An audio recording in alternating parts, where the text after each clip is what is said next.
Coming up on today's show, BMW announces a push forward of its electrification plans by 2 whole years, does a whole lot of EV cheerleading, then has some of its other executives cast doubts on EVs. An Israeli firm claims it's hacked Tesla's Navigate on autopilot, for Tesla to then turn around and say, "Nuh-uh." And a New Zealand company might be about to become the saviour for thousands of first-generation Nissan Leaf owners around the world. These stories and more coming next. Welcome back to another roundup in the world of cleaner, greener, safer and smarter transportation. Thanks for joining me, and thanks to the Electric Auto Association for sponsoring today's show.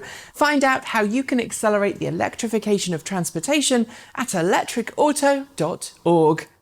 Volkswagen has officially entered the car-sharing marketplace with its We Share service this week.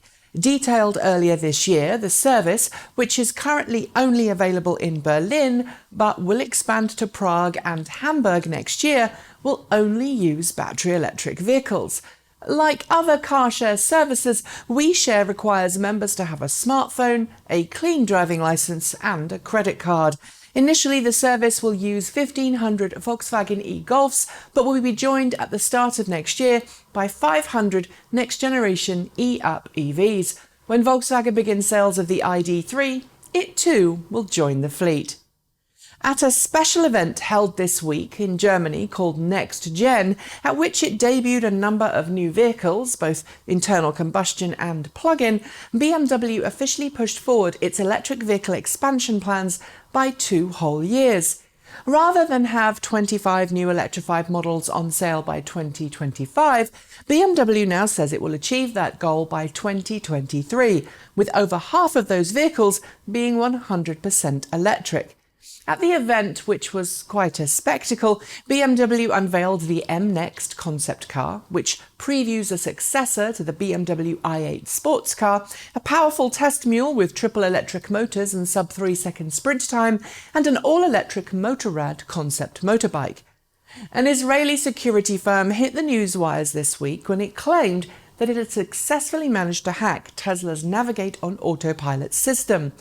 It said it successfully used commercially available hardware and software to launch an attack that spoofed the GPS system, which confused Tesla's Navigate on autopilot and thus caused the car to believe it was somewhere else and begin to execute a fake turn. But in order for the hack to work, the researchers had to attach a large antenna to the outside of the Model 3's windscreen. That caused Tesla to claim the company was trying to leverage its name for commercial gain, and it certainly isn't hard to see why. When it was unveiled in a One More Thing style stunt that was worthy of the late Steve Jobs, Tesla CEO Elon Musk said that the second-generation Tesla Roadster would have a stoplight sprint time of 1.9 seconds. But this week we learned that Tesla has downgraded its target acceleration for the base-level Roadster version 2. Instead of 1.9 seconds, it'll now only be 2.1 seconds. According to Musk, 1.9 second sprint times will only be possible after adding rocket thrusters, or, as he'd mentioned previously, a cold air thruster, to give just a little extra kick. After weeks of speculations and rumours on battery supplies for its ID.3 and other ID brand models, Volkswagen's head of electric mobility Thomas Ulbrich said that Volkswagen won't have to worry about battery supply. Talking to Automotive News, the Volkswagen exec said that, quote, "a sufficient supply of cells has been contractually secured for its first wave of electric vehicle development." Certain Volkswagen won't suffer the same battery woes as some of its rivals. Ulbrich says that it has secured batteries until at least 2023. In addition, he said Volkswagen is on track to hit its production target of 330,000 EVs per year by 2021.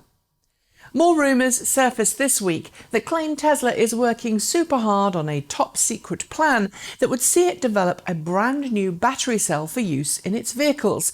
The goal, according to sources familiar with the matter, is to establish a new battery cell production pipeline that doesn't have to rely on Panasonic. This comes on the back of allegations that Tesla's Gigafactory in Reno, Nevada, which it operates in collaboration with Panasonic, isn't churning out high enough volumes of battery cells to allow Tesla to ramp up vehicle production as quickly as it would like. Cutting out the middleman would allow Tesla to operate far more quickly and lower overheads, and it's done it in the past. Nissan has long been a sponsor of football in Europe. That's soccer for our North American viewers. And in the past, that has meant sponsorship of electric vehicles at football events. But now it looks like Nissan could help some European football clubs keep their lights on too, thanks to a deal currently being worked out with industrial power experts Eaton and its X-Storage product.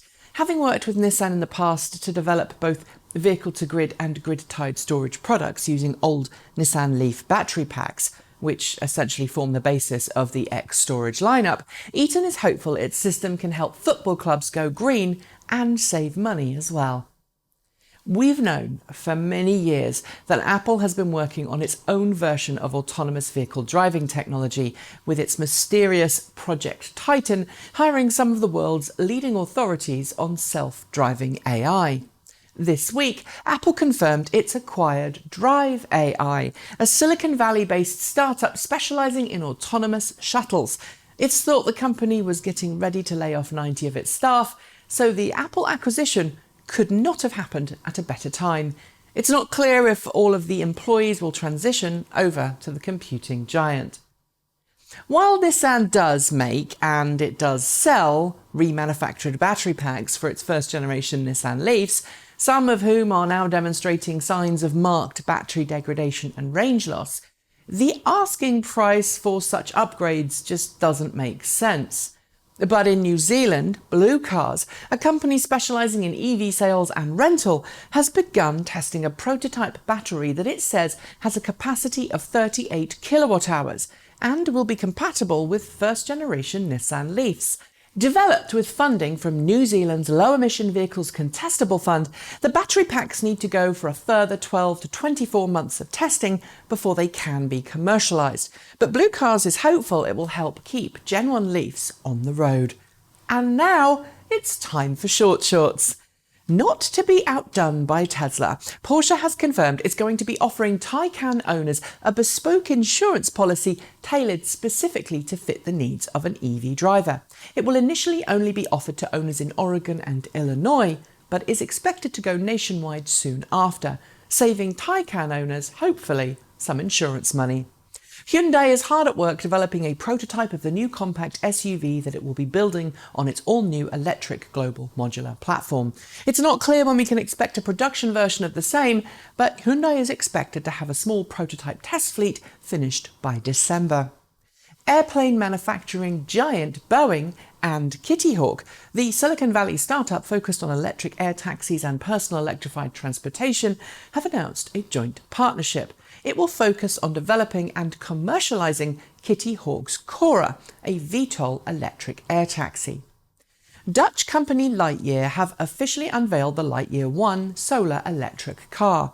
Built with luxury and efficiency in mind over speed and performance, it claims a range of up to 725 kilometers per charge, but its sticker price will be a cool €150,000. Continuing its newfound love of plug-in vehicles after its acquisition by the PSA Group, Opel has confirmed that its next-generation Astra hatchback will get a plug-in hybrid option for the European market. While specs haven't yet been confirmed, I'm going to guess it will use the same drivetrain as found in the recently announced Peugeot E2008. The New York Times got in a little hot water this week with EV advocates after publishing a report from one of its writers who had trouble driving from LA to Las Vegas and back in a day. Having made the trip ourselves earlier this year, we felt it makes sense to make a video response, so we did. There's a link below, and we feel that the original article highlighted how much EV education there still needs to be in the world.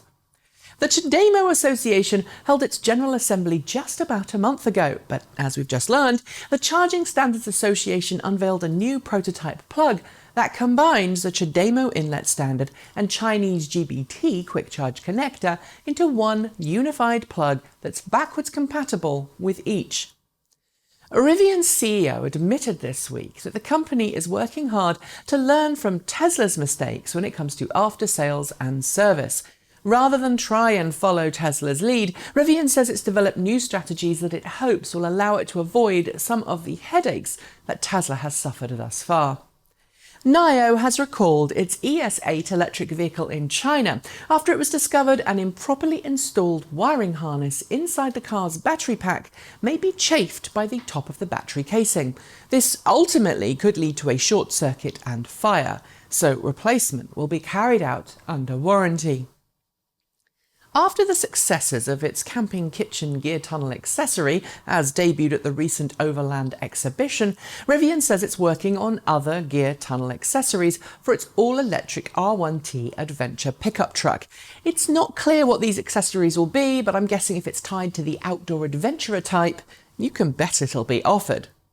Ukrainian Tesla fans rejoice. After years of lobbying Tesla by fans in the country, Elon Musk has finally confirmed that Tesla will begin selling its vehicles in Ukraine next year.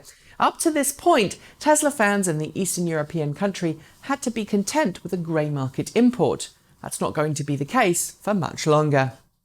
Continuing the seemingly never-ending trail of ethics violations in the US government, the EPA's chief air quality official has announced that he's stepping down. This is after allegations of possible ethics violations. He was responsible for much of the Trump administration's rollback of air quality and pollution standards, and apparently used to work as a lawyer and lobbyist for the fossil fuel industry. Conflict of interest much? Despite proudly proclaiming a push forward of its electrification plans this week, it seems that not all BMW executives feel positive about that decision.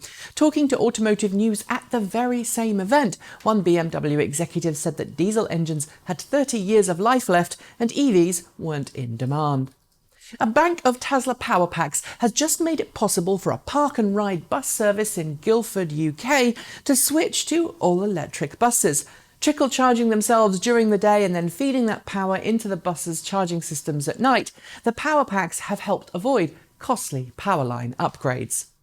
The state of California and Canada have signed a memorandum of understanding to work together to advance the adoption of cleaner, greener transportation solutions.